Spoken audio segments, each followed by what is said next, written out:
What's up, everybody? It's been like, what, a month? A year?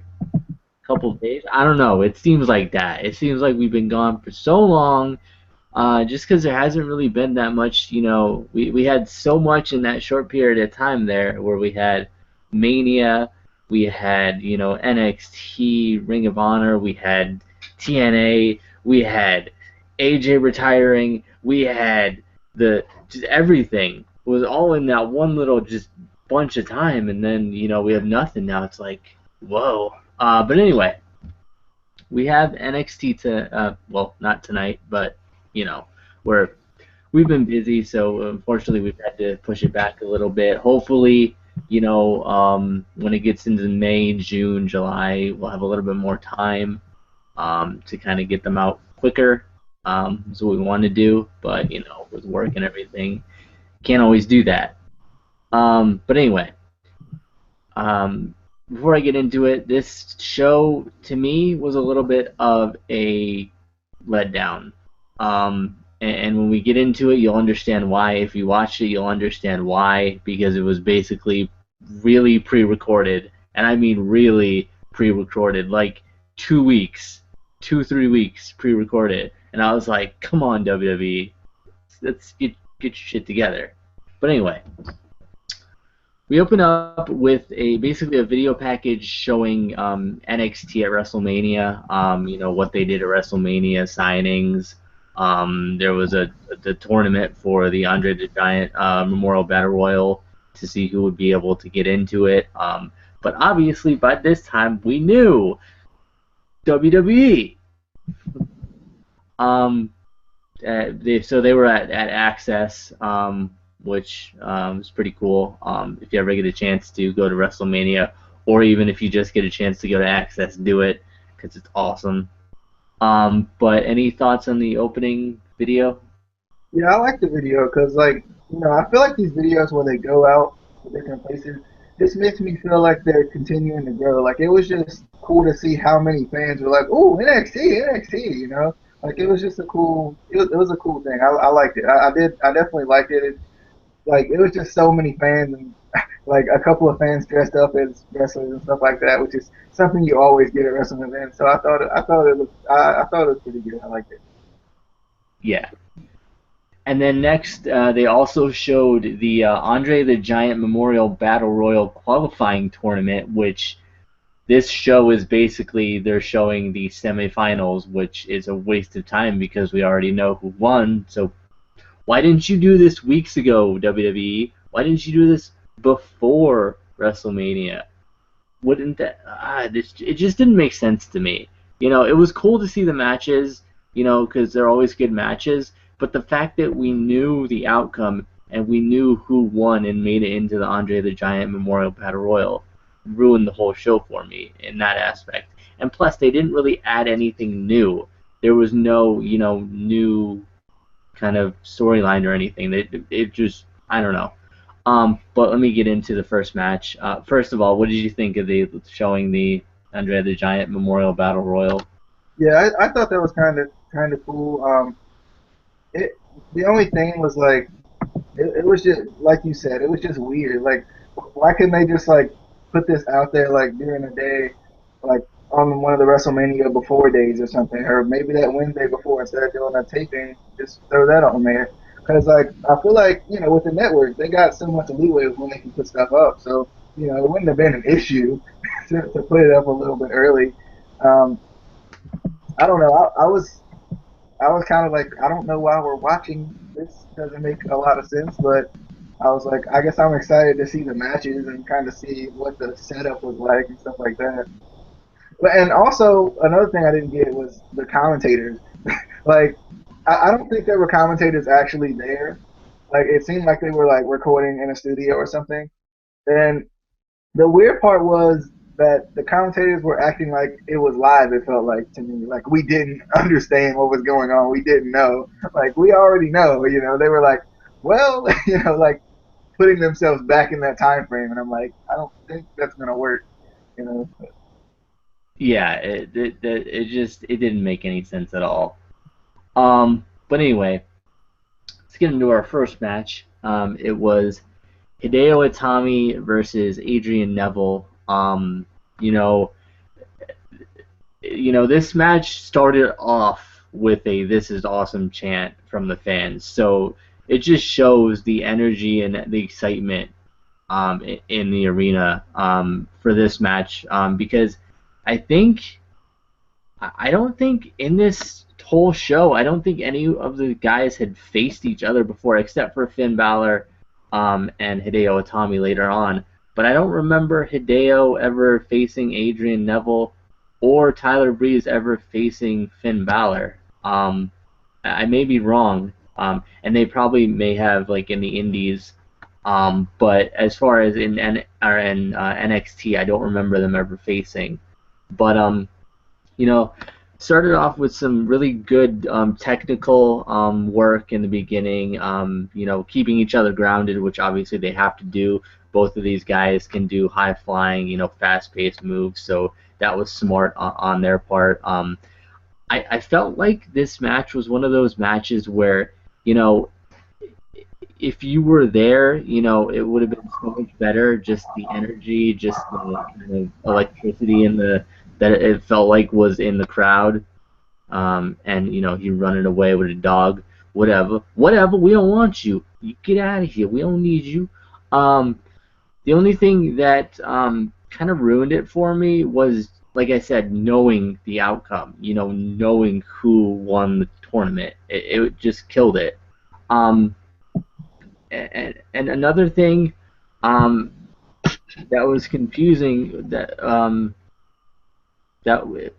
confused me was that recently it seems like with Neville, he seems like he's leaning towards a heel character on NXT, but then when he's on the main roster, he's like super face.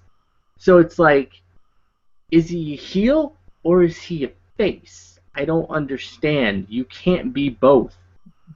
No. That just really confused me because I'm like, he's more of a heel on NXT, but then he's more of a face. I don't understand. But awesome match. I wrote that Raw and SmackDown need to take notes because anything NXT does is better than any main event on Raw to me personally. Obviously, our winner was Hideo Itami, so he moves on. Um, any thoughts on this match? Yeah, first off, I agree with you on the heel and face thing. I don't know why they do that. They did it with Adam Rose too, and I'm like, what are you doing? Like, why? What's going on? Like, it doesn't make any sense. But this match was really good. I liked it. I feel like it gave both opponents chances to win. It felt you kind of, even though you knew who was gonna win, you kind of felt like, hey, it looks like Neville could win, but it looks like Atami could win, but it looks like Neville could win. It had that back and forth type of thing, which I like. But I thought it was a really good match, really personally. Yeah. Um, and next we get Tyler Breeze versus Finn Balor. You know, what a great match this was. Tyler Breeze is one of those guys where when NXT first came on the network, I never thought he would be um, even close to as good as he is now. Like he is one of my favorites now. And back when I first started watching NXT on the network, I hated him. Like I thought he was going to be a flake character that wasn't going to last more than 2 weeks.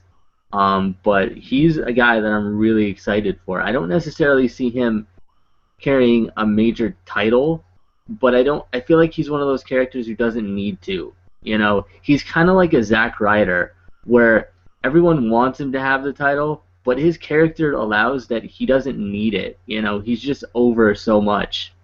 Um, but I love this match. I didn't write too much about it because I was just watching it really intently. Um, Though our winner was Finn Balor. Just a really good match. Even if it wasn't the Andre the Giant Memorial Battle Royal qualifying, this would have been an awesome match. What did you think of it? My only issue with this match, I thought it was good too, but my only issue is I felt like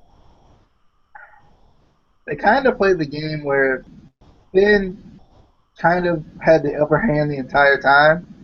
Whereas in the match before with Neville and Tommy, they gave them both chances. I kind of felt like they just Finn kind of had the advantage the entire time. But I did like the match. Unfortunately, my boy Tyler Breeze lost. But you know, hey, and don't Zack Ryder him. Please don't do that. Don't put that in WWE's mind. So he can go to the main roster and never be used again. I would not be happy. Zack Ryder is used, just not on TV. He's used overseas and in house shows. That's where he's used. But anyway, we get another Dana Brooke video package. This one actually showed clips of her facing Bayley. So hopefully we'll see that match in a future episode of NXT. Because from what I saw, she doesn't look too bad in the ring. But hopefully we'll see what happens. Any thoughts on that? Thank you for not showing us the same one, and I'm excited.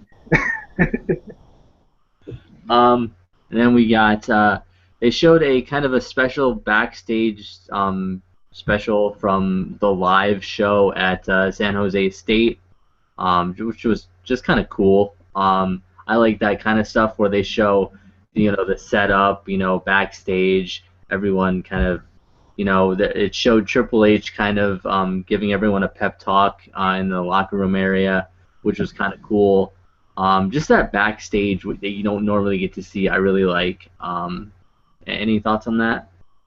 Yeah, I liked it because same as you did. Like it was that backstage thing.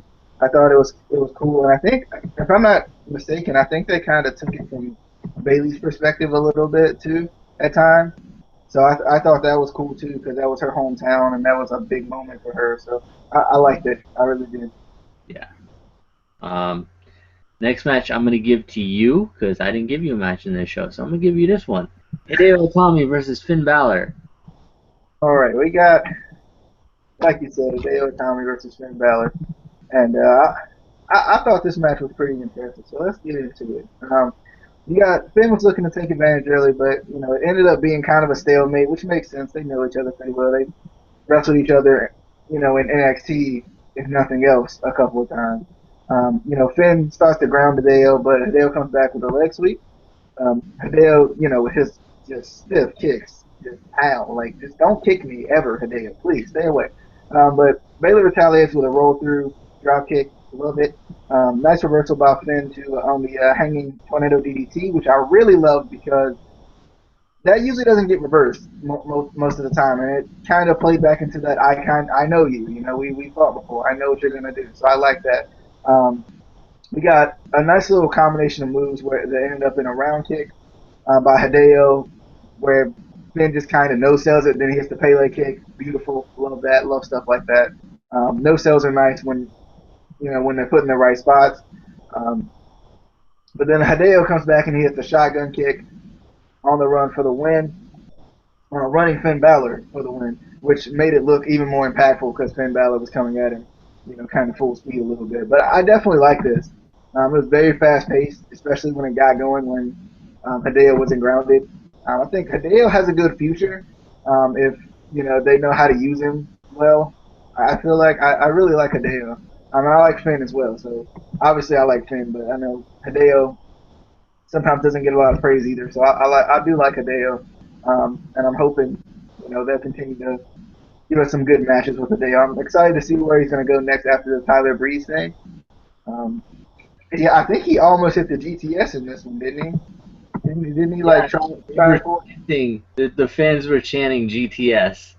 I noticed that. I was like, CM Punk. But yeah, I thought this was a great match. Again, the only thing that ruined it was the fact that I knew Hideo Itami wins. I was like, why'd you do this to me, WWE? When you think like the way Finn's been like pushed to like the forefront, you wouldn't expect Hideo to win this match. Like if you didn't know, you'd be like, Hideo won this match. Yeah, and I mean, I can kind of understand. We talked about it a little bit in the last show, or in the Mania review, about how they probably did it because they wanted to get more exposure to Japan. which I don't. WWE is a worldwide known company. Why do you need more? Everyone knows WWE. You don't need more. So I don't necessarily think they needed to do that. I think Finn would have been better for the. I mean, especially the fact that he's still most likely going to be champion eventually. So just give him that boost. I think he would have been so much better in the match in general. Um, and not taking nothing away from Hideo. I love Hideo, but I feel like the excitement for Hideo coming to WWE was so big at the time when he came that it just fizzled out so quickly. Now it's just kind of he's another, and I don't want him to be like this, but it seems like he's just another Japanese superstar that WWE has that they're not going to do anything with, or they're just going to do the typical Japanese wrestler gimmick with him, like they did with Yoshitatsu. And you know what happened with Yoshitatsu? Jobber, jobber, jobber, jobber, jobber, jobber. Um, but hopefully both of these guys do good. Like I said, great match. It still doesn't make sense that they did this. Obviously they had to show it at some point, but this late didn't make sense at all. If it was a week, after Mania, maybe, but this was like 2 weeks after Mania. Like it didn't make sense. And I'm wondering, hopefully we go back to the normal NXT next week, not anything special from WrestleMania. But I'm excited for next week. Get back into the regular, NXT show. See what's going on with that. But yeah, any other thoughts before we get out of here? Did you catch the video package at the end? No, what? There was a video pack. I Yeah, because I thought it was over too. I paused it and I left the room, and then I came back and I was like, oh, there's still like 8 minutes left. They had a video package on Hideo's journey to WrestleMania, where like it kind of started from like when he got signed to going to WrestleMania, like his thoughts, like him backstage, like his kids and everything. It was really cool. I liked it. It showed that again that backstage portion that I feel like the fans don't always get to see. Yeah, But if you get a chance to watch it, you should watch it. I will. I will. All right. I'll have to go watch that after I watch TNA because I still have to speed through TNA. So. Yeah. All right, and we are done with this video. We're not done. We'll be back with TNA because TNA is exciting. Sometimes it's kind of hit or miss, and apparently we get some cool stuff this week that DJ told me about that I'm gonna have to watch that I'm excited about. Yeah. So we will be back with that later on tonight, sometime. I don't know. You know. I, It's coming soon. I just want to apologize to the fans of this podcast of the greatest thing since sliced bread, something like that. Whatever. I just want to apologize because I know you guys are looking for videos and sometimes we just get busy. Like Casey said, we just get busy and things come up. But hopefully in the next coming months we'll be able to get you some other stuff. But I hope you guys enjoyed. Um, Go ask Casey about his trip to New York. Um, go ask him what he went to visit. But hope you guys enjoy. See you guys later.